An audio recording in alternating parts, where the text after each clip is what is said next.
Top Alcohol Dragster and Top Alcohol Funny Car. Two of the quickest and fastest categories in NHRA drag racing. One step down from the professional ranks, they're called the Pro Sportsman categories at NHRA. The Pro describes the level of competition and the commitment it takes to run at this level. The Sportsman describes the blue-collar racers at the heart of the category and the camaraderie of all the racers that make up the top alcohol classes. Get ready to take a look behind the scenes at the blood, sweat, and effort it takes to race at this level. This is Top Alkahaulin. For episode 1 of Top Alkahaulin, we'll be coming at you from the 65th running of the Chevrolet Performance U.S. Nationals at the famed Lucas Oil Raceway in Indianapolis. This weekend we'll be following championship contenders Meyer in Top Alcohol Dragster and Shane Westerfield in Top Alcohol Funny Car. Megan is the daughter of longtime Top Fuel Dragster and Top Alcohol Dragster driver Randy Meyer. Megan and her sister Rachel have worked their way up the ranks, starting off in junior dragster and working their way up to the Top Alcohol Dragster class. Megan has experienced a lot of success along the way, picking up several regional championships, regional wins, and national victories. She's yet to win her first national championship, and she's also looking to pick up Randy Meyer Racing's first U.S. Nationals win here this weekend. I'm Megan Meyer, driver for the Randy Meyer Racing team, which is my dad's own team. This is our 40th year of drag racing, and I got started racing when I was 10 years old with the junior dragster, and my little sister was 8 years old. We grew up watching my dad and my uncle race, and my cousins race, and then whenever we were old enough to get junior dragsters, we got them, and absolutely loved it. Racing junior dragsters was the funnest time I ever had. I remember my first race I went to with a junior, I got the runner-up, and then the second race I won. So I loved racing juniors. My sister and I did it on our own as soon as we turned 16, got a driver's license, and we could drive the truck and trailer to the track on our own. Because my dad was out here racing and following the NHRA tour. So my mom would stay home a lot of times and take us to the races, but there was times where we would just find a friend's parent to start up our juniors, and then we could do everything else on our own. So from there I moved on to the Super Comp class, which I raced when I was 16, and I actually raced juniors and Super Comp for 2 years until I was 18. I won 2 track championships with my junior dragster in that time, so it was a lot of fun going back and forth from a Super Comp to a junior dragster, which are completely different. There's absolutely nothing similar about them. So I didn't do very well in the Super Comp class, to be honest. I just could not really get a handle on the throttle stop and delay box and all that, but my sister still races in the Super Comp class, and she's done really well with it. She already won a race this year. And I went to college for graphic design in Southeast Kansas at Pittsburgh State University. I graduated in 2015 from there, and in 2016 was my first full year of racing in the Top Alcohol Dragster class. My dad retired in 2016 from driving. His final race was the Jake's All-Stars in Chicago, which unfortunately we did not get the win that year, but he has won that race previously. And I've just been racing full-time since then. We have had other drivers join our team now that we have our second car open, with my dad stepping out of the driver's seat and taking care of all the tuning and crew chief controls. And right now we have 5 drivers on our team, including Rachel and I. And this year is our 40th year of racing, and it is our best year of racing we've ever had. We've been to the finals with at least one of our car, and sometimes both cars, at almost every single race this year. Top Alcohol Funny Car racer Shane Westerfield is already a champion in his own right, having won the 2017 championship with his family-owned team. For the 2019 season, he was hired as a driver for the Rick Jackson Motorsports Camaro. The team didn't make a lot of races early in the season, but teamed up with noted tuner Jimmy Rector in the middle season and caught fire, winning 2 of the races back-to-back. The team has a lot of ground to make up, but has the potential to pick up enough wins and have a shot at the 2019 championship. Hi, my name is Shane Westerfield. I drive the CB Brillo Top Alcohol Funny Car for Rick Jackson Motorsports. I've been involved in racing a long time now. My dad goes back to 1980, racing drag boats, and started taking me to the races when I was a little kid. And grew up in a fancy trailer park, as they say. And went from there to go-kart racing. I was a 6-7-year-old kid and won a championship when I was 8. And then moved to the junior dragster program and got to race with people like Leah Pritchett, Sean Langdon, J.R. Todd, Eric Anders. I was in that little group there. And, so pretty cool to be out here still racing with those guys. Moved from there, raced Porsches with my grandpa. I've raced RC cars, motorcycles.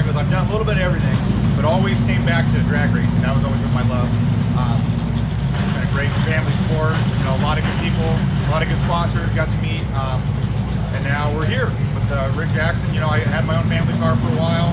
We won a championship in 2017, and now we're trying to go for a championship here in 2019 and see if we can go up. Randy Meyer not only serves as the team owner, but also as the team's crew chief and tuner. He's become one of the most formidable injected nitro tuners over the years, having won a Lucas Oil World Championship in 2003 with Alan Bradshaw behind the wheel. My name is Randy Meyer. I've been racing for 40 years now. Originally grew up in southern Indiana, and then at the age of 19 I moved to Kansas, where I currently live with my family. And I have two daughters that race, Megan and Rachel. But I've been racing, like I said, 40 years. Started out bracket racing with a little front motor dragster in the Midwest, and over the years just tried to expand a little bit each year and get further and further into the business. And just like anything else, we want to kind of keep growing it every year. And we managed to turn it into a pretty nice little operation right now with different people drive my cars. I do what's called a rent-a-ride with a lot of my programs to try to help new people or young people, it doesn't matter what age, to get into the sport and try to help them live their dream of going out and racing top alcohol dragster and running 275 mile an hour and see where they can take it from there. And some of them eventually will end up in the top fuel ranks. So, but you know, like I said, my job is to try to put a big smile on their face and hopefully they'll have something to take away for the rest of their life to be able to go with that. And then we have this weekend, I have both my daughters, Megan and Rachel, will be driving up here in Indy at the Nationals. But we have about 6 different people this year that have been driving the cars, so we've had a really good year. But hopefully we can keep it up. Rick Jackson entered the top alcohol funny car class as a car owner in the late 90s and has developed into one of the preeminent cars in the category. He's finished second overall several times, but is yet to win his first national championship. Hi, I'm Rick Jackson. I'm the owner of Rick Jackson Motorsports. I've been in drag racing for quite some time. Started with drag racing and raced drag boats for about 19 years. During that time, we won 4 world championships. We won championships in carbureted, in pro stock, and then we also won championships. We had our best outings in alcohol. I started racing alcohol funny cars in 1997, and I'm still racing them today. We're coming to you today from Indianapolis. We're here competing at the Big Go. This is the biggest race of the year, and we're really hoping to have a great outing here this weekend. We've got a great crew that's been with me for quite some time. Most of these guys have been with me since I started drag racing an alcohol funny car. And we have a new driver this year, Shane Westerfield, who's done a fantastic job. Megan's younger sister Rachel is an engineer by trade and enjoys the mechanical side of the sport. When she's not behind the wheel of her 8-fuel dragster, you can often find her behind the wheel of her Super Comp dragster, bracket racing at local tracks. Hi, I'm Rachel Meyer. I'm 24 years old and I'm one of the drivers of the Randy Meyer Racing Top Alcohol team. For me, it all started whenever I was 8 in juniors and my sister was 10. Our dad got us some cars and just told us if we like it, then we can stick with it, and if not, then we don't have to race. And we both fell in love with it, and I raced those for about 10 years and then moved up to my Super Comp car, which I raced for NHRA for a few years, but now I just bracket race it at my local track, Mocan, which is just an hour away from me. And then some weekends of the year I'll come out and race the Top Alcohol dragster. I went to school, Pittsburgh State University, for mechanical engineering and got a job my senior year with this company called Leggett & Platt, and I'm a machine design engineer there, so I'm only able to race some of the alcohol races due to work, and most of the time I'll skip a few qualifying sessions because I can't get there in time. Tuner Jimmy Rector has a very distinguished career as a driver and a tuner. He won a couple of championships as a driver on the NHRA side before becoming a very distinguished tuner in the Pro Mod ranks. His accomplishments as a tuner include tuning the first Pro Mod in the 5-second zone and an NHRA championship with Danny Rowe.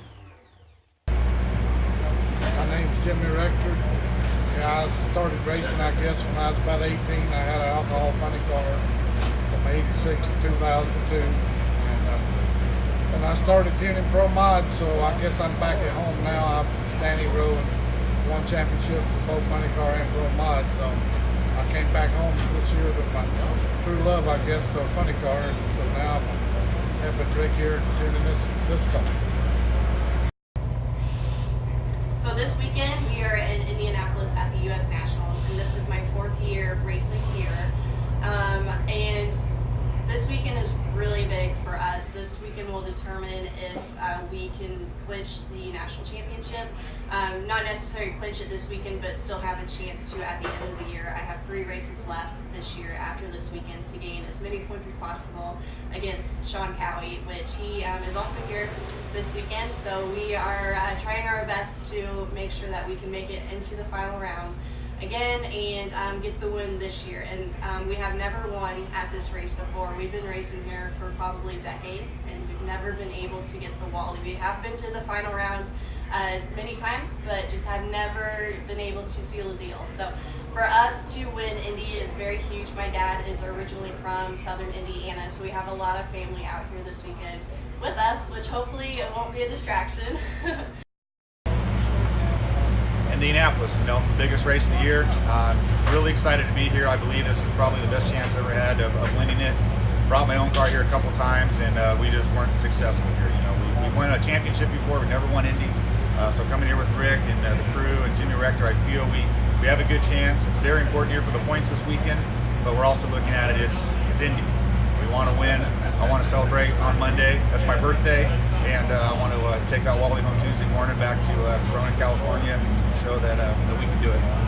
I'm looking forward to it. I think we've got a good chance. 2 weeks before Indy at the Lucas Oil Nationals in Brainerd, Minnesota, Shane Westerfield and the Rick Jackson Motorsports team threw their name into the championship hunt, picking up their 2nd national event win of the year. All right, let's see if he can turn it around here in Brainerd, Minnesota. He's going to have to earn it because Westerfield has had a very strong car.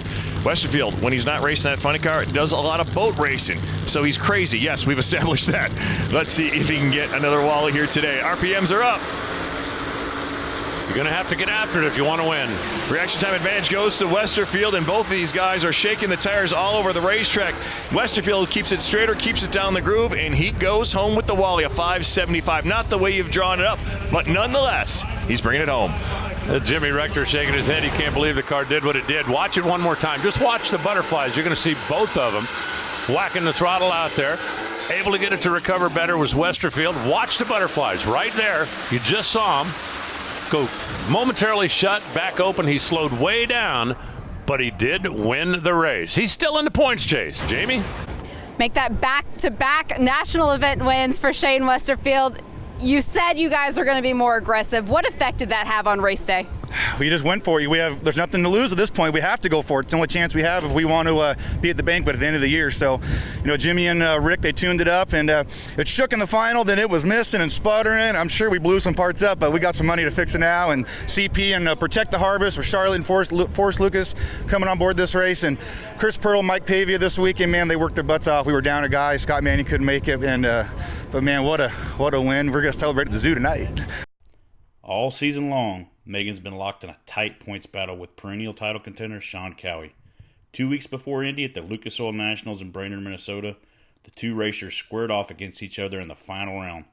Both racers knew going into the final that this round could play a major role in deciding the 2019 champion. Watch him as they ease into stage. Sean Cowie will have that motor revved up to about 7,000 RPMs. Nitro car leaves from an idle. Centrifugal clutch, you have to leave from an idle. All right, here we go. Ours are up. Cowie's in. Megan's in.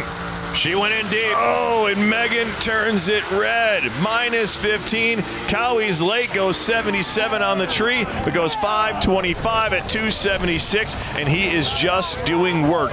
Everything he needs to do, he's getting it done this season. You're exactly right about that.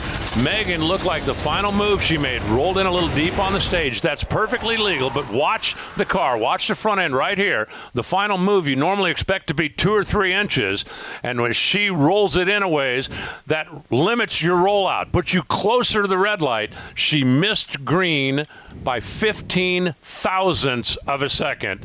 And Sean Cowie, is this finally the year? I doubt that he'll say it until it's over. 2 weekends ago, we were in Brainerd, Minnesota for the Lucas Oil Nationals, and I was racing there with my teammate, Julie.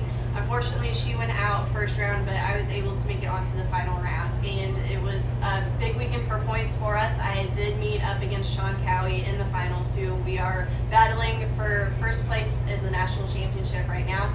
And unfortunately, I screwed up and turned it red. I was 015 red light, which is not too bad. It was almost green, but it was just enough to get disqualified that round. So it really hurts to go red in the final round especially against someone that you're battling points with. But for some reason, I just always get worked up when I race against Sean, and he just gets in my head. And I know he's got Norm Grimes on his team, which is one of the best tuners out here in the Top Alcohol field. So this weekend, Sean is here, so I just got to make sure if I do go up against Sean to not turn it red, to calm down, just focus and do my job as a driver. We did lose out on a lot of points with that red light loss in the final round, unfortunately. So hopefully this weekend, things should be a lot better for us. We did have a really great car in Brainerd, and we believe that we would have been able to outrun Sean and get the win if I would have just done my job right. After Sean's win over Megan in Brainerd, that gave him a 95-point lead going into Indy. The championship and the top alcohol categories are determined by combining national points with regional points. Towards your national points total, you can claim your best 7 out of the first 10 national events that you attend and your best 3 out of the first 5 regional events you attend. Cowie currently holds the points lead, but he's been to one more national event than Megan, so at this point he's going to be looking to replace an event. Back in third place is Troy Coughlin Jr. He can't be counted out just yet. If Cowie or Megan falter going down the stretch, Coughlin has a very real chance to overtake them for the 2019 championship. At an NHRA national event, the top alcohol categories normally get 3 qualifying sessions. The quickest 16 cars get to make the field. A single elimination bracket will determine the winner, and the quicker car from qualifying or the previous round gets to pick their lane. That's called lane choice.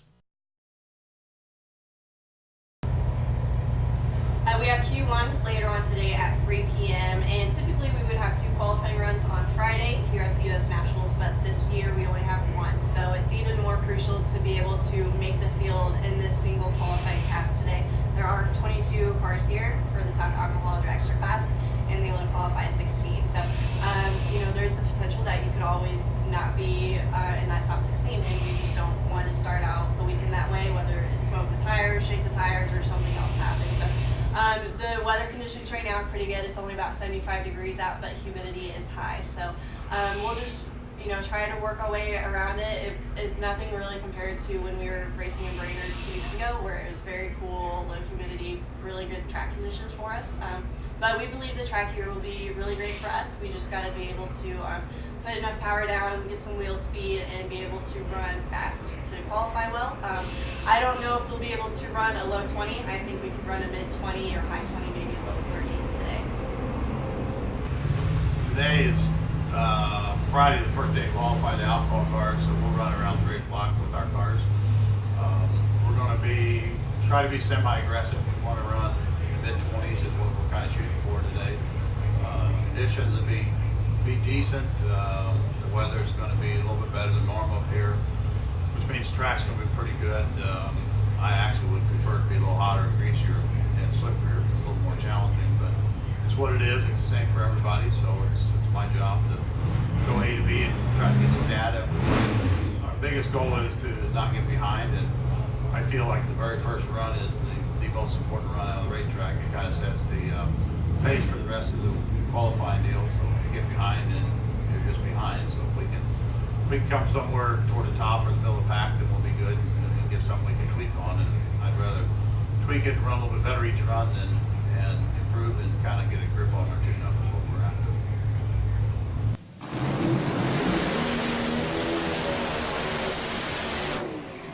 That's a burnout, and Sean Cowie always delivers on that front. The valve spring test style burnout, huge RPM, and some tire smoke.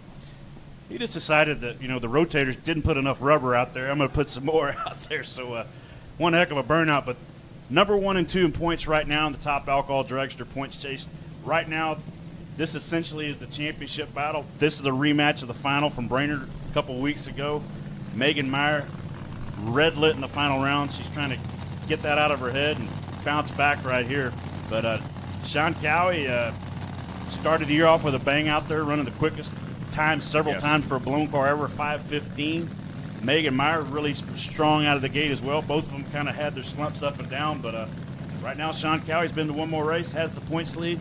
Megan Meyer having to play catch-up from here on out. Make no mistake about it, this could be a scene replicated on Monday afternoon. These two cars are that good, as Will Hanna just explained to us.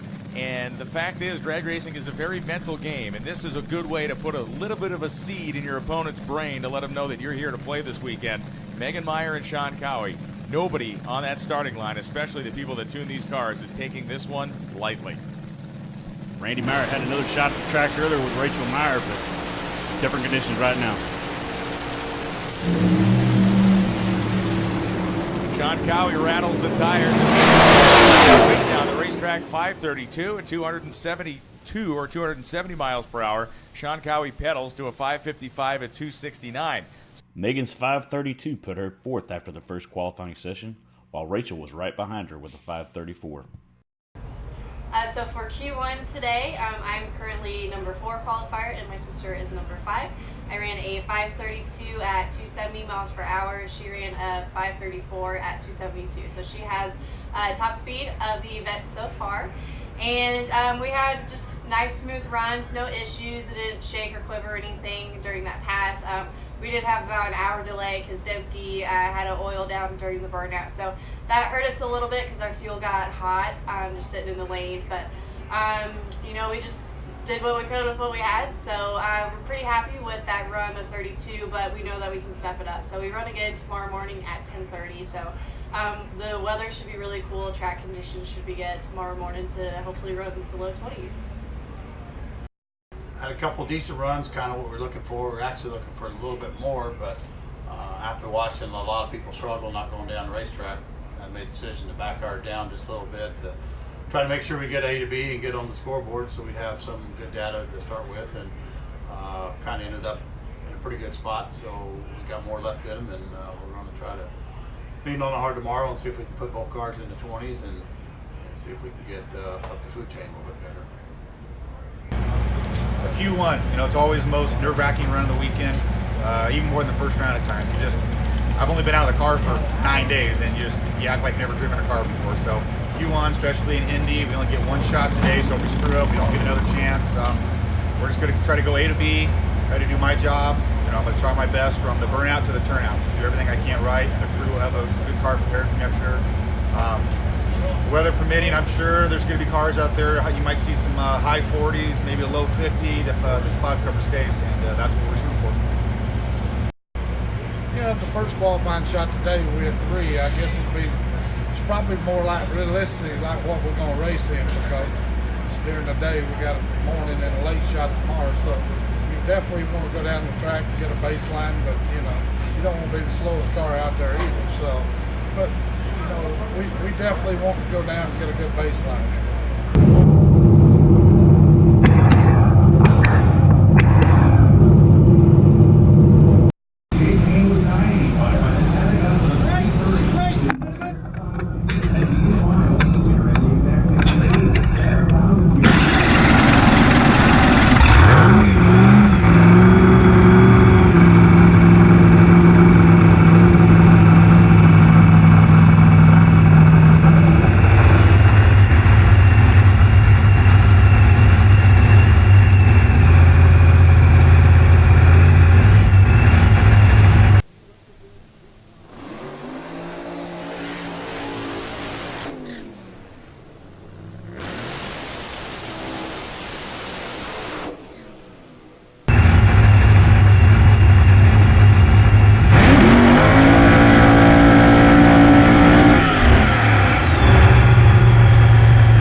Shane Westerfield from Anaheim, California. This is a team that is a championship caliber team, but they're going to have a very championship caliber back half of their season if they want to be involved in this national conversation. Well, it's interesting over there at the Rick Jackson Motorsports pits. They've got another set of eyes that they've picked up a few races ago, and you staunch drag racing fans will recognize this. Jimmy Rector over there standing behind the car. And I'll tell you what, if those two guys at racing in Las Vegas on Halloween weekend, if they do not dress up like Big and Little Enos from Smokey and the Bandit, then they fail. I can't believe you said that. Well, it'll be awesome and fun. Synchronized tire shake. Back up, though, and does go 575 at 260 miles per hour, as Shane Westerfield will coast his way to the end of the racetrack, 12:18 at 66.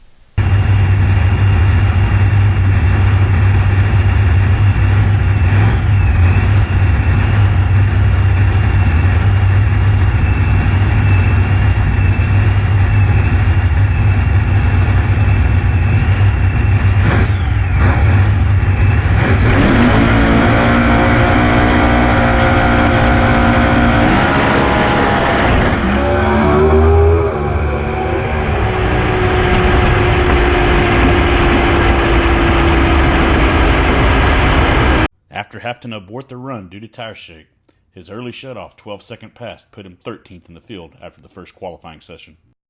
All right, so we completed Q1 here at the U.S. Nationals, and didn't go as planned. A little bit of a driver error. Got one foot ahead of the other, immediate foot swap. I left the gas pedal before the clutch pedal was out. Just about 5-600 RPM, which is a lot in these cars, and that's the big struggle for being a driver to get that correct. And screwed that up, went out, shook, had to pedal it. Same time, we had an ignition problem. The car shut off, so the guys are back right here fixing the car, and I'm working on my feet right now, see if I can get those to properly tomorrow. But tomorrow should be a good day, run early in the morning, and it should be real fast, so let's see what we can do. So we're talking foot swap for an alcohol funny car, and it's one of the most difficult things that a funny car driver has to go through. Foot swap meaning we got a clutch pedal we push in just like your normal street car. We got a gas pedal just like your normal street car. The difference is we also have a handbrake. Everything has to happen at once. You have to be able to hit the gas, let go of the clutch, off the brake, all at once. It's a rhythm. And sometimes as drivers, we get off rhythm a little bit. You might get one foot ahead of the other. So in this case, this last run, I hit the gas pedal before I let go of the clutch pedal. The motor got up, got ahead of the clutch, and long story short, the car didn't make it down the racetrack. So tomorrow, new game plan, the driver does his job, and it should go right down A to B. Yeah, I mean, we made the first pass there. We got a Gremlin electrical. It started in the final round at Brainerd the other day, and thought we put box coil and all, but I think we found a wire that's finally broke with a sensor. But, you know, it had no wheel speed, it had no power, and it went out there and shook him. It shook, he tried to pedal it, and it completely died. But we just got a small Gremlin, but I think we pretty much changing everything else, and we've got to get rid of it. The team has been battling an intermittent ignition problem for the past few events, and the problem showed its head again in the first qualifying session, shutting the car off after the heavy tire shake. The team worked into Friday evening, tried to investigate and figure out what the problem was.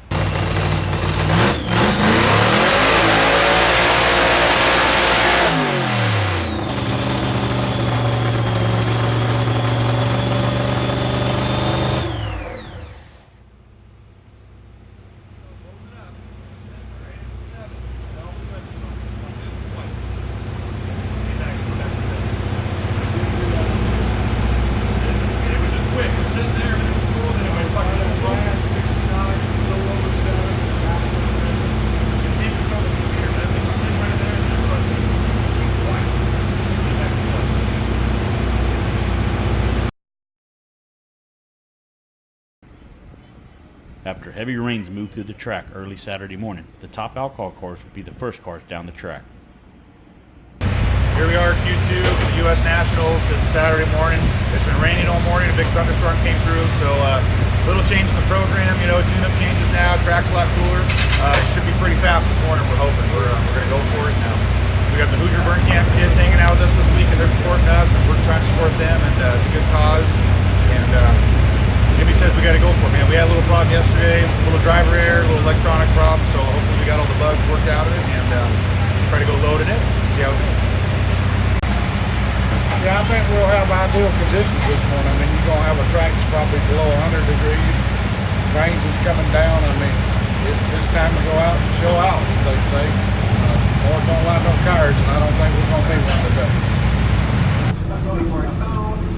John Bell, championship winner, and Ryan Brown goes 5-7.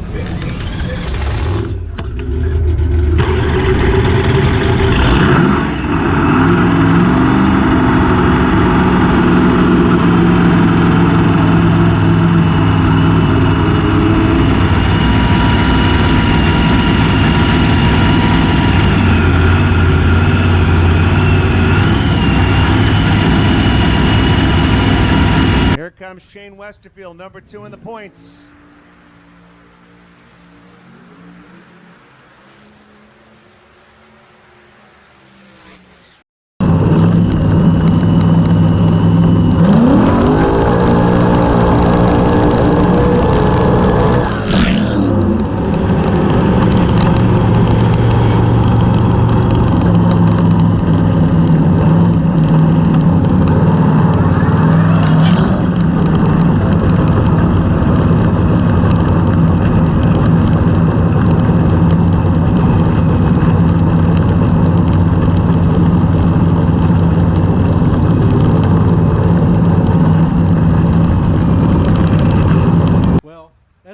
That's the part of the challenge I always used to like, was driving these cars, you know, is really intense. There's a lot going on for the drivers in these cars. We'll talk more about that in a little bit. Shane Westerfield, former champion, teamed up with Jimmy Rector and Rick Jackson. Jackson, the car owner. Rashawn, the guy in the bump spot. Both cars hooked up. Ryan's car goes toward the center line. He clicks it. A 549 for Westerfield, 268. Not as impressive as Bellamure, but you get down, you get some good information. A 49 is not too shabby. Well, I probably shouldn't tell this story, but I'm going to tell it anyway. You know, Sean Bellamure, being the driver that he is, and Shane Westerfield, both, you know, are very, very close. Now, Southern California dudes, right? Yeah, exactly, second-generation drivers. Yesterday, they both admitted there was nothing wrong with their race cars or their racetrack. They both made the same mistake. When I talk about how hard these cars are to drive, they both had an off foot swap, let's call it, okay? You try to make that go down on the throttle, leave off the clutch, one motion. They both messed that up yesterday and smoked the tires, and were certainly man enough to admit it. And like Westerfield told me, those lie detectors, otherwise known as the computer, you know, would show that up. Exactly. But that just goes to show you how tough these cars are to drive. They obviously had great foot swaps this last session, 1 and 2.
Shane's strong 5:49.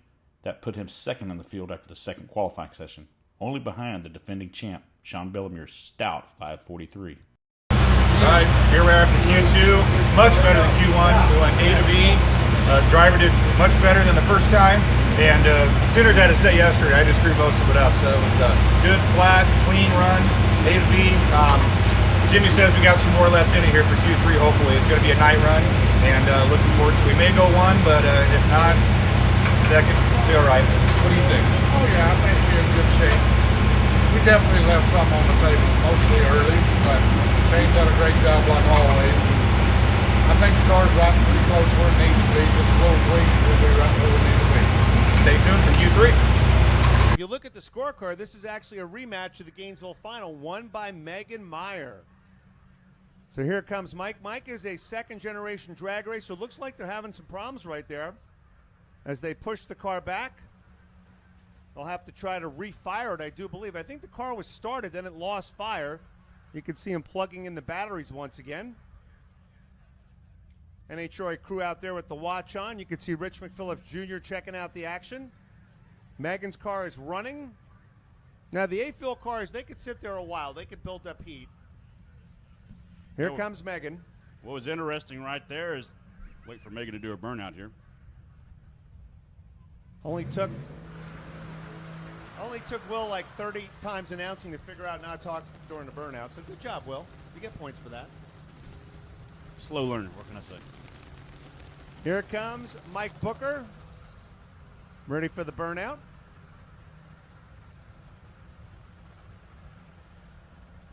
Turn the tires, turn the tires, oh, it's not going to happen. I was rooting for him. Now, Will, Mike Booker's car, the tires are wet. He didn't clean them off. I mean, they'll dry quickly. There's a lot of heat out on the racetrack, but Mike's car has definitely got some issues right here, and we'll see if he's going to make the run. Yeah, hard to say what exactly going on there. We saw it kind of sound like it was stuck on a high idle. Again, time and time again, we've seen A-Fuel cars make a great run with a little bit of a burnout or a stick the tires kind of off burnout there, but that was no burnout. Of course, then again, car may go out there and go to the top of the pack, but we just saw Rachel Meyer go out there and run that stellar 60-foot time and get in that tire shake, tire smoke. You know, Randy probably went in there and made some last-minute adjustments. Be interested to see if Mike Booker and that Samsel team can make a representative run without that burnout and maybe get by whatever the problem is going on with that car right now. Megan Meyer's got the quickest and fastest run of this season, trying to chase down Sean Cowie. Mike Booker, both are qualified, just trying to make a consistent run. He's been 5:31. Well, Booker has problems. There goes Megan. Big speed at the 8th mile. 5:18, 279. An incredible run for Megan Meyer as she goes to number 1. Randy Meyer, you are the man. Wow. Throwing it down right there. 5:18, 279. We talked about Rachel's 9:19 60-foot. How about this? Running a 5:18 with a 9:41 60-foot time. Went in there, whatever adjustments Randy made, got the job done. 232 miles an hour, one of the fastest speeds in the history of the class to the 8th mile. 347, 232 miles an hour. Mike Booker, I'm going to go out on a limb and say it's something in that throttle mechanism must have been broke. Didn't do a burnout.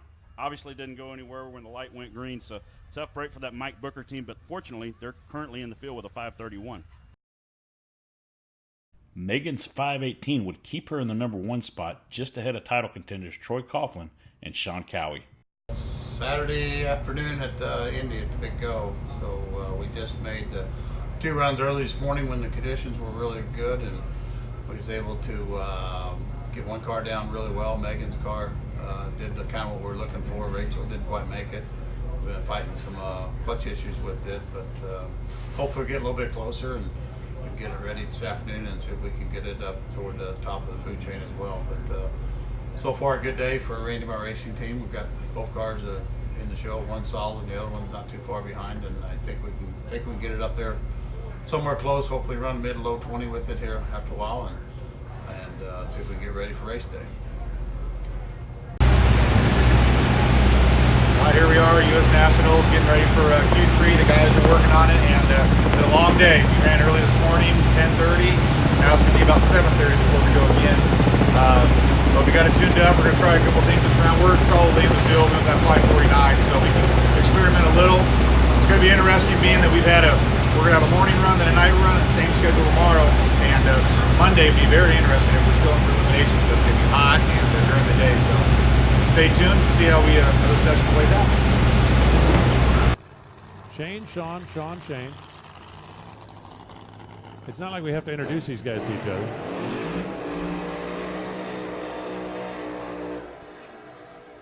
This is a classic case. A couple of guys out of California. They're really good friends.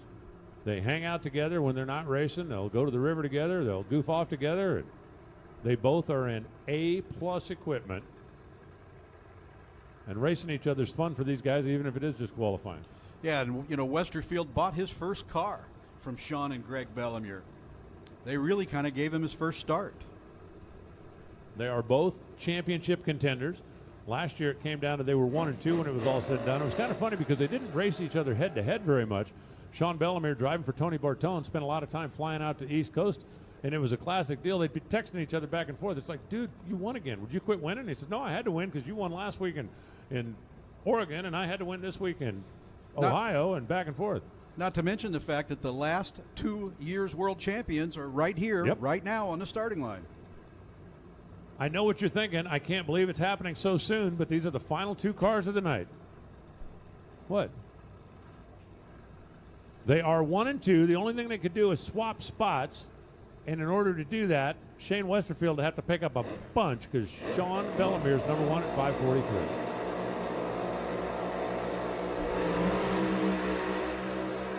Westerfield's off the throttle. Bellemere's on the center line. They end up both shutting down. 614 for Sean, 174 miles an hour. Shane coast across 1093 at 76 miles an hour. And let's take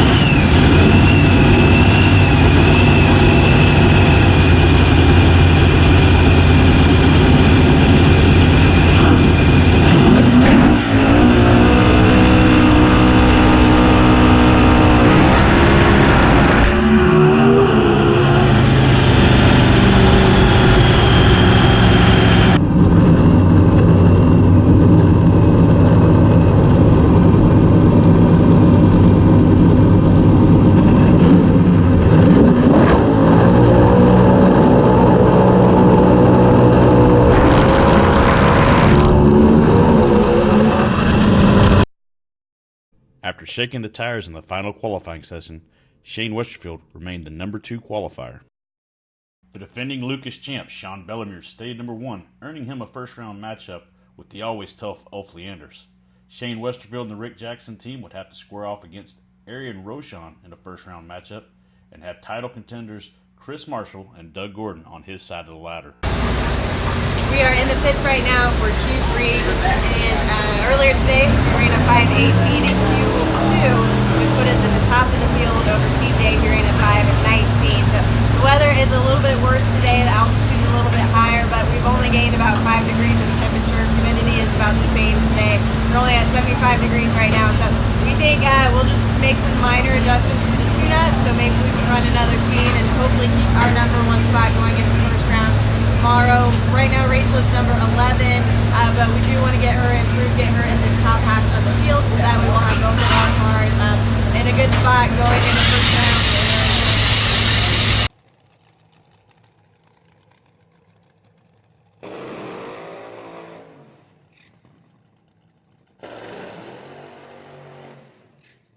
There are not many, if any, that have made all of their qualifying runs quick enough to get in, and both of these have. Troy Jr.'s worst run is 5:27, which would have still had him in the top half of the field, and Megan Meyer's worst run is a 5:32, which would have been bottom half, but she still would have been in the field.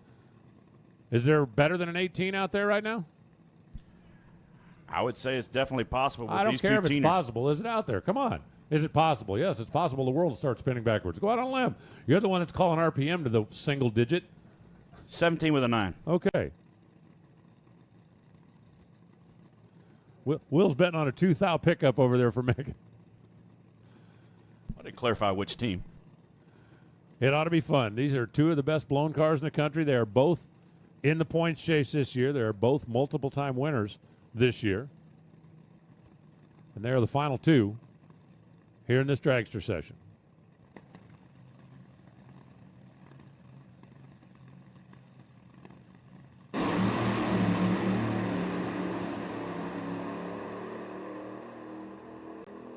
.517.4, and Troy Coughlin steals the pole from Megan Meyer. She goes 5:21, 278 miles an hour. That thing's still booming down on the speed end of things. Troy goes 277 miles an hour, which ain't exactly riding a skateboard, but Troy Coughlin gets the number one spot. Both drivers over 230 mile an hour at the 8th. I don't want to get too technical, but that's getting it. Definitely moving down there. Great looking runs, consistent runs. Troy Coughlin doing what he has to do to get that number one spot here at the U.S. Nationals. And oh, by the way, Megan Meyer bumping down to number 2. That means that Megan and Rachel are on the same side of the ladder. Yep, they could run into semifinals if they both get there. First round will be tomorrow morning. It'll be Troy Coughlin against Brendan Greco. Megan Meyer gets Jasmine Salinas. Mick Steele's going to run Rachel Meyer. Sean Cowie takes on the defending two-time champ, and the rest will get lined up when we're ready for round 1 tomorrow.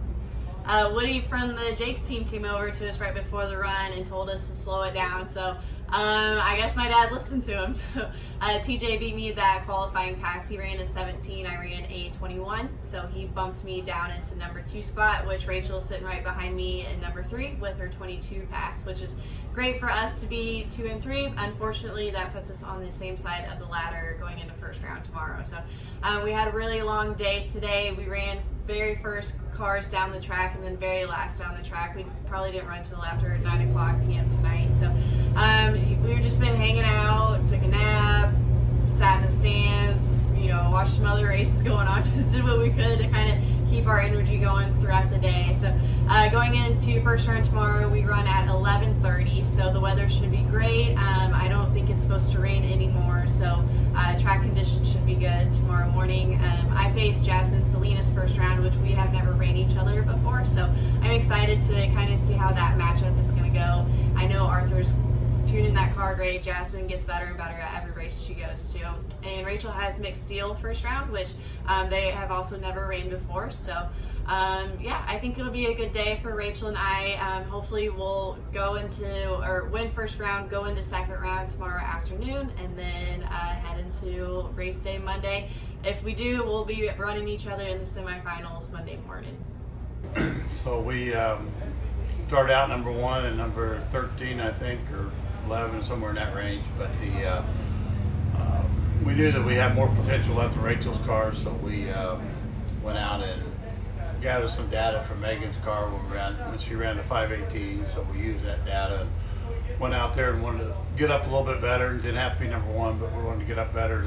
The biggest thing is what we're looking for is a good tune-up to go rounds on race day, and that's what we're looking for. And I think we achieved that with the 522 with Rachel, and end up with an 18 and 21 with Megan. So we got two very good cars, and hopefully the drivers can do their job and the crew chief don't screw up too much tomorrow. But all in all, it's been a really good weekend for the Randy Meyer Racing at the Indy U.S. Nationals, and hopefully we can parlay that into something very good by late time on Monday comes around.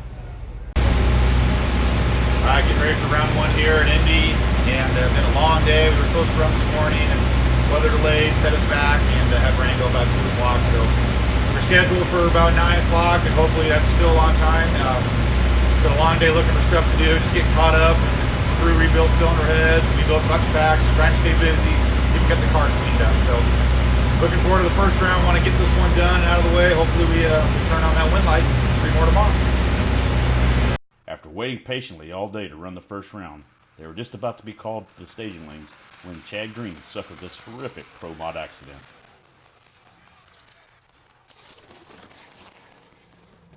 Chad was transported to a local hospital and later released, but all racing activities were canceled for the day. That meant that all 4 rounds of eliminations would be run on Monday. All right, here we are for our 3rd attempt for round 1, but we're going to get it this time. Weather's looking good. They changed the schedule around for us. About 1:30 we get to go out.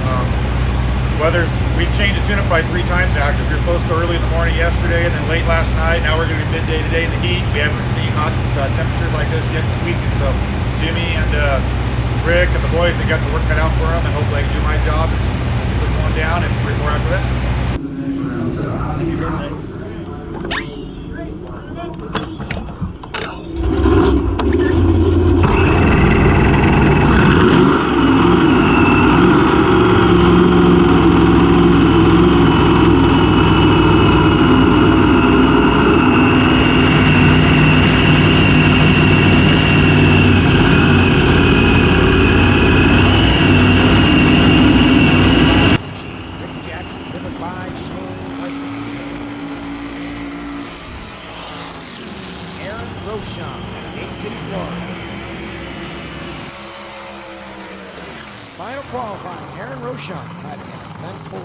Well, he certainly did, and we're just glad to see him back up here. The car wasn't damaged very much. He went into the sand the other day and went through the sand into the catch net. Now, he hurt the right front corner of the body.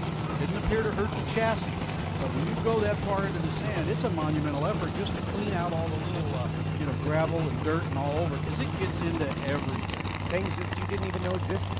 Well, that's right. You take the heads off and you find little pieces of debris on top of the pistons even. How about that? I can imagine. Yes, he did get into the gravel trap and make contact with the net. Hey, and we're going to wish Shane Westerfield a very happy birthday today. And you know what he wants for his birthday present. What's that? Well, Aaron Michaud's standing in the way of that, socks. Of course. Oh, everybody wants socks for their birthday. I thought you were saying. All right, here we go. Number 2 in the world, Westerfield. Left side. It's a joke. It's starting line. Aaron Rochon would love to have a big turnaround moment here. Certainly the underdog in this pair, 65th Chevrolet Performance U.S. Nationals. Round 1, Lucas Oil, Top Alcohol Funny Car. Second round. Oh my goodness, Shane Westerfield crushes him on the starting line. Rochon hanging tough though, and Rochon driving around on the top end of the racetrack. 564 beats a 586. An unbelievable shocker of an upset. Aaron Rochon, after going into the trap, loads up the number 2 qualifier.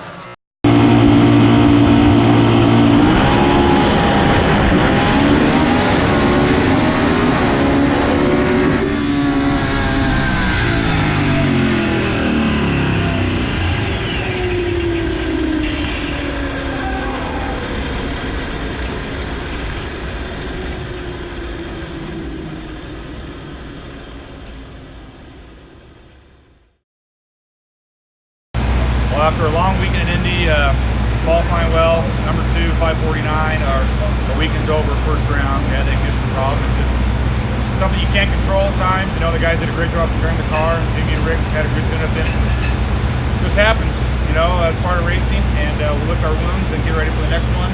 Not sure what that's going to be yet. We have a little team meeting here and figure that out. And not over yet, championship. We still got a chance to see how Belmer and some of these guys do here today, but we're still in the fight. We'll be okay. The biggest thing is, in the final at Brainerd, we somehow created an initial problem. First lap here, we had an initial problem. Second lap, it goes right down. Third lap, didn't seem to have it, but we didn't make it down. And then at 7/10 in the run, then it started misfiring. Shane ended up pedaling it, and it's just missing, so it won't run. So we got to find out what it is. We've changed everything on it, but it's a bummer because, you know, this is Indy. Despite going out in the first round, Shane Westerfield and the Rick Jackson Motorsports team still have a legitimate shot at the championship due to the fact that they still have 5 national events that they can claim points and try to pick up ground in the points chase. Okay, it's Monday for the U.S. Nationals, and we're getting ready to go up for our first round. I have Jasmine Salinas, and I've never ran her before, so it'll be interesting to kind of see what goes on. I know Arthur has a great car over there, so I think we'll be ready to rock and roll for first round. Rachel and I are on the same ladder, so we would meet up in the semifinals today when we make it that far. So last night was yesterday was just so boring, just waiting around all day long. First it was 11:30, then 6:30, and then 9:30, and then we didn't even get the chance to make our run. So, you know, it bums us out whenever we're just sitting around at the track all day long with nothing to do, just waiting for the call. But I'm unfortunately, that happens. I can't really control Mother Nature, so you know, we're used to it. It's happened before, and you know, I have no doubt that my guys will be able to get all 4 runs in today. We have plenty of crew guys here with us this weekend to help us out to do the quick turnarounds between each run. But you know what? I'm very confident going in today. Got good sleep last night. I'm feeling really good this morning, so I think at the end of the day we'll be holding the Wally. So today being Monday, after all the rain and stuff, there's still a lot of moisture in the air, so the track is going to be pretty decent, but the air is not going to be as good as what everybody thinks it is. It's cool outside, it's not miserable, but there's still a lot of water in the air, and so it's going to be a little bit harder to make fire compared to the other night when it was dry out, a little bit drier, but you know, I think the track's pretty good, and we're going to lean on stuff pretty hard to see if we can get these things to overcome the weather a little bit. This will bring up Megan Meyer, who is certainly in that championship conversation. Saw her sister go down the racetrack just a little bit earlier, the NGK car over there on the left side, and Jasmine Salinas. When Mike Salinas decided that this was something that he really wanted to do, the family who has followed him through his nostalgia career and some of the other things, the girls drove junior dragsters for a while, wanted to get involved as well. Of course, he's got a daughter on a motorcycle, daughter in an injected car. We keep hearing that Jasmine will be in a top fuel car sooner rather than later. Just saw the signal down there from Art Gallant, crew chief in the right lane, over to Randy Meyer in the left lane. They have to start these cars on alcohol. Everybody has a routine. You want to get a certain engine temp and not from one side to the other. Both switch over to the nitro combination at the same time. Yeah, Jasmine's doing a good job of learning this category. It's getting better and better each race. Obviously a tall order for this team, but this is the car that runner up here last year and a couple years ago won with Dan Page at the wheel.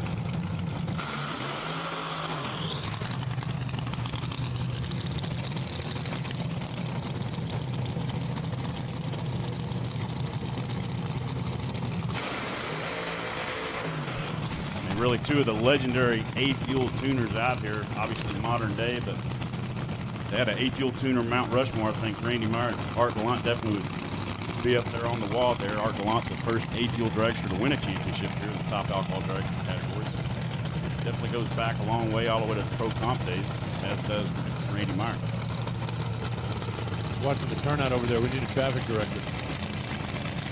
So Megan, the number 2 spot, and I do not believe that Troy Coughlin is going to get a Christmas card from the Meyer system. They had it all figured out, had it all worked out. They were sitting on opposite sides of the ladder. And then TJ came up, blasted the top, put the sisters on the same side of the ladder. Watch Mike Green, crew chief of Montana Brand car, come up here and take a picture of the drum set. I agree, I think it's cool. So the next 2 injected cars rolling in. Number 15 qualifier on the right side, looking for a little bit of an upset here over Megan. Can she pull it off?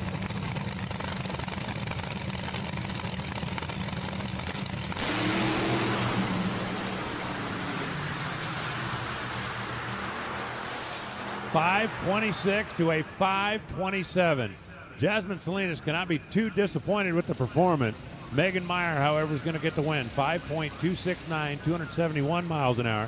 Megan had a reaction advantage by 1 Hun, and Jasmine Salinas 5.271, her best of the weekend by a ton. Man, you make that run yesterday, you don't have to race Megan Meyer in round 1. Yeah, that may be a career best, if not very close to it for Jasmine Salinas. Good run there. She was actually, looked like she was ahead there going into the 8th mile, but that Randy Meyer horsepower just enough to get out there and get ahead. 14 thousandths is the margin of victory down there. Again, very good side-by-side run. Big sigh of relief for the Randy Meyer racing team. Megan Meyer keeps her championship hopes alive, moving on and picking up some of them valuable Lucas Oil points. In other first-round matchups, current points leader Sean Cowie was upset by defending Indy champ Josh Hart. Championship hopeful Troy Coughlin Jr. kept his title hopes alive with a first-round win. Sister Rachel Meyer won her first-round matchup with Mick Steele. She will run Krista Baldwin in the second round, while Megan will run former world champ and former Indy champ Dwayne Shields in the quarterfinals. So we just finished up first round. I had Jasmine Salinas, and they were actually a little late coming to the lanes, but they came just in time for the run. So we let them start first, do her burnout first, since our routine's a little bit faster than theirs. But you know, we left the starting line. Let's see, I think I had a little bit better reaction time than she did, but they were very similar. I saw her front wing about right until half track, and then I got out in front of her. Then it felt like I had a hole out or something, so I felt the car bogged down a little bit, but I was just pushing it, trying to go as fast as I can across the finish line first, and we just barely got it. I don't know exactly what the finish line margin was. I don't remember on the time slip, but we got the win. That's all that matters, and we're moving on to round 2, and I think I have Dwayne Shields next.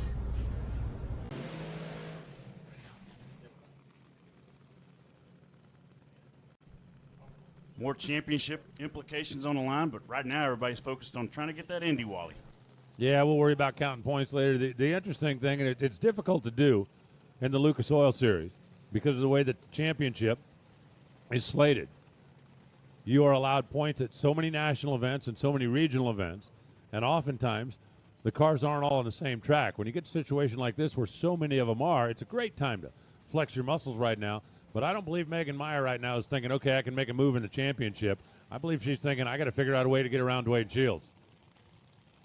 Yeah, Dwayne Shields picking up lane choice, taking that preferred race Gilman lane. Megan having to go over here on the right-hand side, but we've seen event round wins and event wins out of both lanes so far. Megan Meyer a little bit closer race than she thought she was going to get last weekend at Jasmine Salinas, last round, excuse me. Dwayne Shields really stepped his game up in the first round earlier today.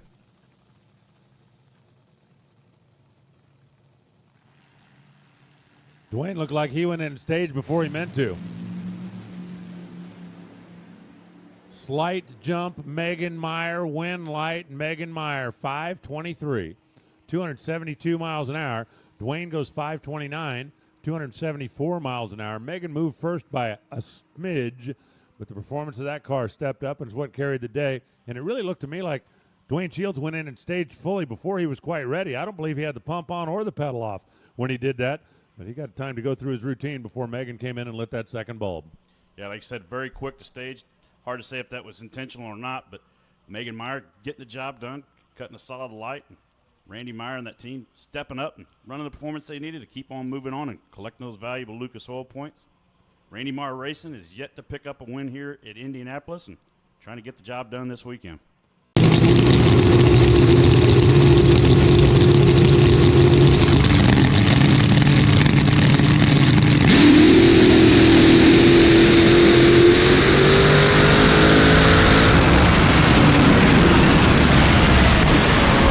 Rachel Meyer, that team ran a very solid lap in the last round. 5:25, got the job done, has the lane choice. If she wins, she's going to have a semifinal matchup with her sister coming up.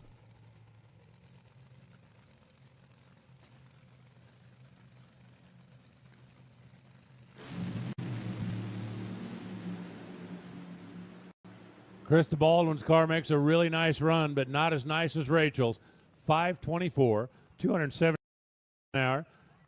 And the Myers sisters in the semis, 5:37, 271 for Krista Baldwin, who actually got a little bit of a jump at this end of the racetrack. But Rachel making it happen at 5:24.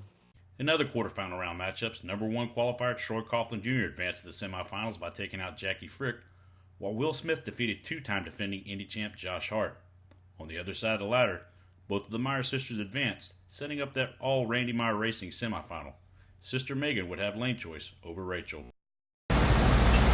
Okay, we're in the pits now, getting ready for the semifinals coming up. We just took out Dwayne Shields. He ran at 5:29. We ran at 5:23.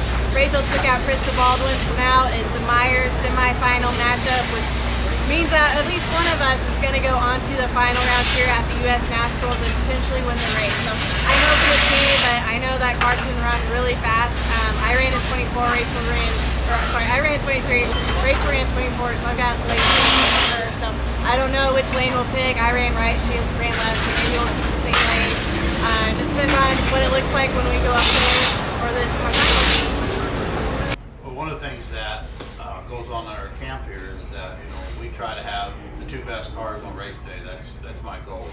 I feel that if if we're not number 1 and 2, then we've left something on the table. So, a lot of people want to complain about this or complain about that, but at the end of the day, if you're not the fastest car out there, that means you got room to improve. And we try really hard on that, and to me, it doesn't matter which car's number 1 or which car's number 2, but we try to get them both best, and we don't play. There's no favoritism. It's just like Megan; she's probably lost as many races to my other car as she has other people this year. We don't pull any favoritism because she needs to learn how to win a race. It's no different. If someone's paying money to drive a car, I can't tell them they need to lay down so that Megan can win the race. So we just don't. That's not how it works over here. And probably if we did, I guess we'd be a better situation on the points. But at the end of the day, if you're going to win the race, I feel you need to earn it. Next up, it's the Meyer sisters. Rachel Meyer out of Spring Hill, Kansas, Ray Skillman's side of the racetrack, and Megan Meyer, the older sister, on the Chevrolet side of the racetrack. Now, where does Randy Meyer and his wife stand for this pair?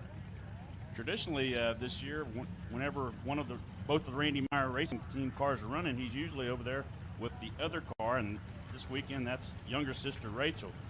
But it's interesting to note that there obviously has not been team orders this year because Megan Meyer has lost more rounds this year to Randy Meyer racing cars than anybody else, and that's really put a dent in her championship hopes.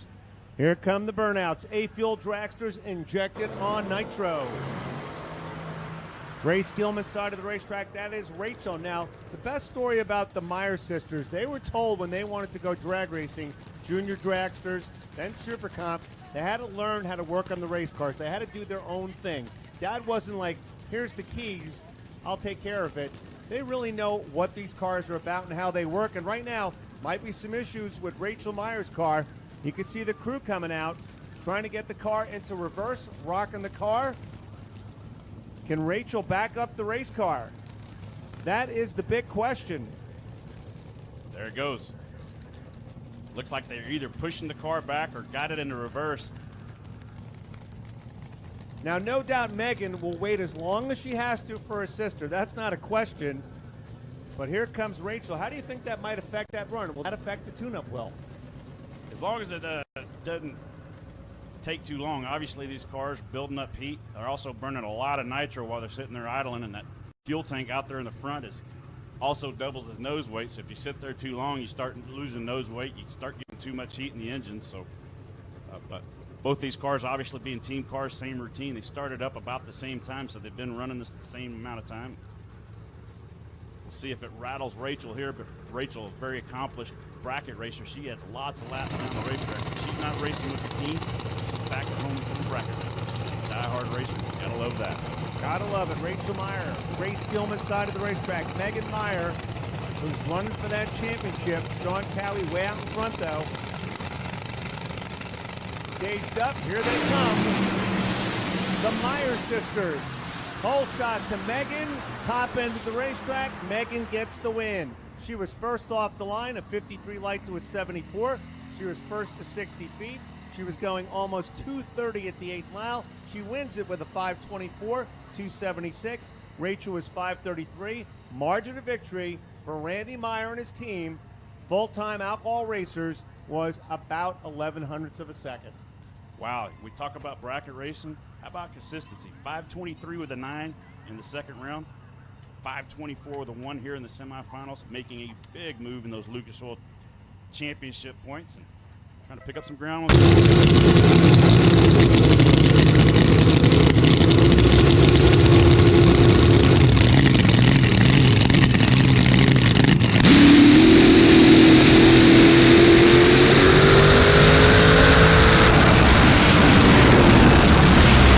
Final round will be a battle of the title contenders as number 1 qualifier Troy Coughlin Jr. won his semifinal round matchup with Will Smith.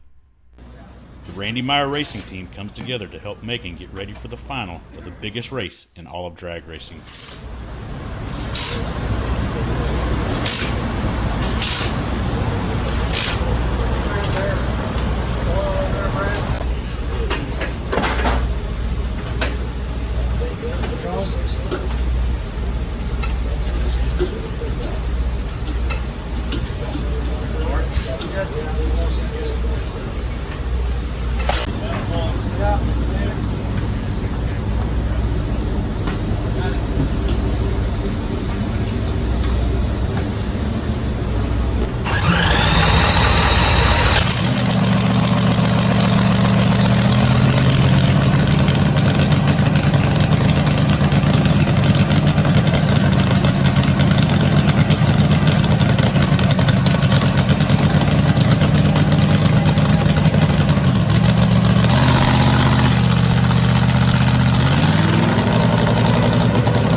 The number one, the number two qualifier, Troy Coughlin Jr., who has won this race in the index classes. Megan Meyer looking for her first Indy win. No matter what, we'll have the 34th winner in the history of this race in Alcohol Dragster. This is the 39th race for Top Alcohol Dragster. Can you believe there's that many different winners at the Big O in Alcohol Dragster? Yeah, for years and years, nobody had won it twice, and we saw Josh Hart first time win it back-to-back last year. Made it all the way to second round this year, but Megan Meyer having one heck of a run this year, 2019. Now, is she claiming this race? Yes, this is her 7th race, so she will collect full points. If she's able to win this round, she will pull in within 10 points of Sean Cowick, who has one more race. But Troy Coughlin still keeping his name in the hat in the Lucas Oil Championship standings. Has a little bit longer road to get there. You talked about getting wins in the index classes. If this was a 520 index, Troy Coughlin would be looking very good right now. That car, high teens in qualifying, just going up and down the racetrack. Low 520s today. We're back to the conditions we saw in qualifying, running early in the morning and late in the evening. Sun's down. Air conditioning very close. Both these tuners going to be going for it right here. We got one heck of a final coming up. So we're set. Number one qualifier, Troy Coughlin, Jag side of the racetrack. He had lane choice. Megan Meyer, number two qualifier, looking for win number 8. Troy, win number 3. But it's all about their first win at the U.S. Nationals. Who will get it?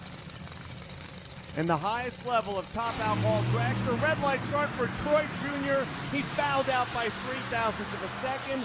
And Megan goes 5:25 to score her 8th win, her first win at the U.S. Nationals. Troy was red by 0.03 of a second, goes 5:25.5. And Megan Meyer now 8 wins, the winningest female in any particular class, sportsman racer. She's number 1. 8 wins. Randy Lynn Schippenherber tied with 7.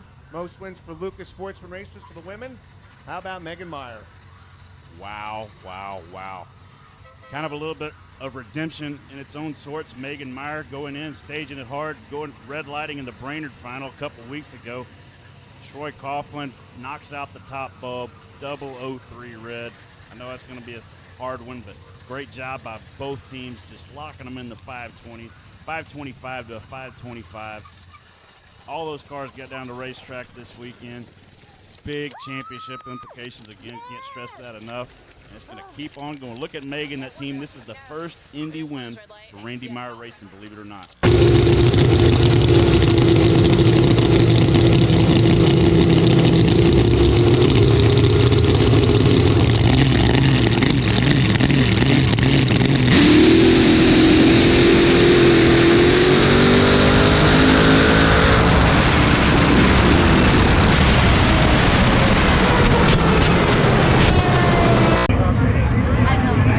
We just won Indy. We're here in the winner's circle celebrating. It's late, it's dark out, but I don't care. We won Indy. I saw TJ roll in deep whenever he went into stage.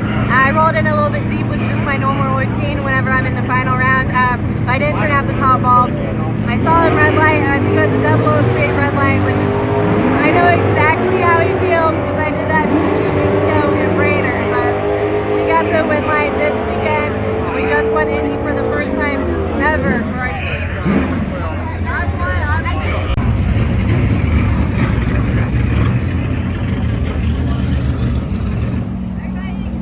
Megan's big win in Indy pulled her within 10 points of leader Sean Cowie. Cowie only has 2 races left remaining he can claim points at, while Megan and Troy have 3 more races they can claim points at. Troy Coughlin Jr.'s runner-up kept him in the title hunt, but made the road to the championship a little bit steeper for him. I'd like to give a big thanks to Jess Catcher and the whole NHRA Public Relations and TV department for all their help with this project. Also would like to thank all the announcers and the cooperation of Randy Meyer Racing and Rick Jackson Motorsports. Stay tuned, as we'll have another episode of Top Alkahaulin coming soon from Reading, Pennsylvania.